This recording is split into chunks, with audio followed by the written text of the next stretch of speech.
আড়াই বছর আগে বাবা মায়ের কোল আলো করে জন্ম নেয় ফুটফুটে শিশু কাউসার। পরিবারেও বয়ে আসে আনন্দের ঝড়, কিন্তু অল্প কিছু দিনেই সেই আনন্দ পরিণত হয় বিষাদে।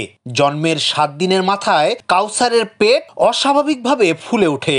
উপায় না পেয়ে কাউসারকে দ্রুত হাসপাতালে নেন বাবা।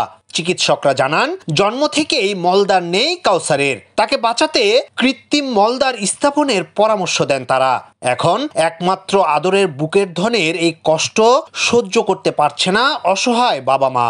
আমার এই বাচ্চাটা 21 সালে জন্ম হয়। জন্ম হওয়ার পর থেকে এই 7-8 দিন পরে আমি ডাক্তার ওখানে নিয়ে যাই মিশন মোড়ে নিয়ে যাওয়ার ডাক্তার ওখানে নেওয়ার পরে ডাক্তার চেক আপ করে দেখে, এক্সরে চেক আপ করে দেখে যে বাচ্চার কোনো মলদান নাই, মানে পায়খানা রাস্তা বা কোনো মলদান নাই। ডাক্তার বললো যে ঠিক আছে, এটা অপারেশন করা হবে।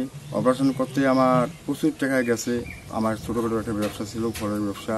ওই বাচ্চাটা ওই অপারেশনে আমার অনেক টাকা পয়সা, আমার দোকানপাট যা আছে, জায়গা জমি, হ্যাঁ, সব কিছু একবার শেষ হয়ে গেল।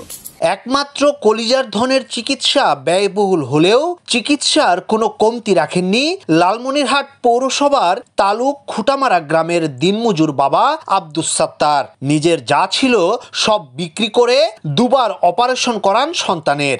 বাকি আরেকটি অপারেশনের খরচ জোগাতে এখন মানুষের দাঁড়ে দাঁড়ে ঘুরছে কাউসারের পরিবার। আমার পাশত বাড়ি, বাচ্চারা অনেকদিন জীবিত কষ্ট করতেছে, জ্ঞানপাতি করিয়ে একটা মনে করেন সাইড দিয়ে একটু অপারেশন হয়েছে, ওইটা দিয়ে কোনো রকম চলছে। আর খুব কষ্টর পরে এর বাপ দিন মজুরি খায়, এখন জ্ঞানপাতির হাতের ওপর। এখন বাচ্চাটাকে যদি আপনাকে যদি সহযোগিতা করেন একটু, তাহলে বাচ্চাটাকে বাঁচা যাবে। আসলে বাচ্চাটা তো জন্মের থেকে এরকম পায়খানার রাস্তা নাই, যে বাচ্চাটা খুবই কষ্টে আছে। মানুষ যদি সাহায্য করতো তাইলে হয়তো বাচ্চারা বাঁচত। আব্দুস সাত্তারের নেই নিজেদের মাথা গুজার জায়গাটুকুও, থাকেন বোনের দেয়া জমিতে। সন্তানকে বাঁচাতে নিঃস্ব হয়ে এখন করছেন ধার দেনা, কাটাচ্ছেন মানবেতর জীবন। তাই একমাত্র আদরের সন্তানকে বাঁচাতে সবার কাছে সাহায্য প্রার্থনা করছেন কাউসারের দুঃখিনী মা। আমার বাচ্চাটাকে দুজন একটু আপনারা মা বোনেরা দুজন একটু সহযোগিতা করেন, সাহায্য করেন। আমার বাচ্চারা যেতে বাঁচতে দুনিয়ার পায়খানা রাস্তা আসছিল না, 2টা অপারেশন করছে, আর কুড়াইতে পারতেছে না। অনেকেই আমার স্বামীর রানা দানা হয়েছে, মানুষের কাছে অনেকেই রান্না করছে, 3-3.5 লাখ টাকার মতো মনে করেন জনের রানা দানা হয়েছে। এখন খুবই অসহায় হয়ে গেছে। আপনারা যদি দয়া করেন বাচ্চাটা বাঁচাতে পারেন, তা আপনাদের জন্য অনেক দোয়া করবো।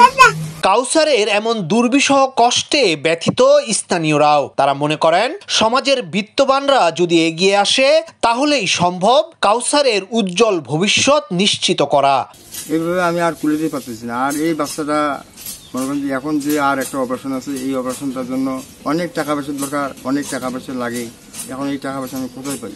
এখন দেশবাসীর কাছে আমি আবেদন করছি বা জানাতেছি, আপনারা আমার বাচ্চাটাকে একটু সহযোগিতা করেন, বাচ্চারা যাতে আমি সুস্থ করতে পারি, বাচ্চারা সুস্থ হয়, আপনাদের কাছে আমি দোয়া করব। ইয়াসিন আলী, সোনালী নিউজ।